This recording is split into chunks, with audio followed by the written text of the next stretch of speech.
জেলা মহানগর নেতৃবৃন্দ, উপস্থিত আমার সহযোগিতা ভাই বন্ধুরা, আসলেই বাংলাদেশ একটি সম্প্রীতির দেশ।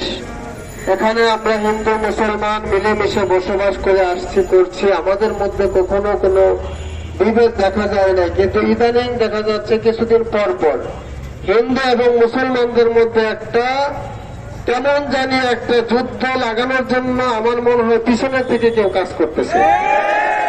এটা হতে পারে বাংলাদেশের অবৈধ সরকারের চক্রান্ত, নিজেদের ঢোল ঢাকার জন্য হয়তো আমাদের হিন্দু মুসলমানদের মধ্যে একটা সংঘর্ষ লাগায় নিজেরা বাঁচতে চায়, অথবা দিল্লির দাদা বাবুরা নতুন করে কোনো খেলা বা খেলতেছে, যার কারণে হয়তো তারা আস্তে আস্তে এখন তো দেখতেছে বর্ডারে 1 বছর 2 বছর আগে একখানে দেখাইছি আপনার পিলার, 2 বছর পরে গিয়ে দেখা আরো 20 আর 50 আর ঢুকে গেছে। এখন এরকম ঢুকতে ঢুকতে কোন খেলা নিয়ে ঢুকতেছে আল্লাহ ভালো জানে। তবে একটা কথাই স্পষ্ট, এই দেশ শাহজালালের দেশ, শাহপরানের দেশ, চরমনের পীর সাহেবের দেশ, আহমদ শফির দেশ। এই দেশে যদি কেউ হিন্দু বৌদ্ধ খ্রিস্টান যে কেউ কোন চক্রান্তি করুক না কেন, বাস্তবায়িত হবে না।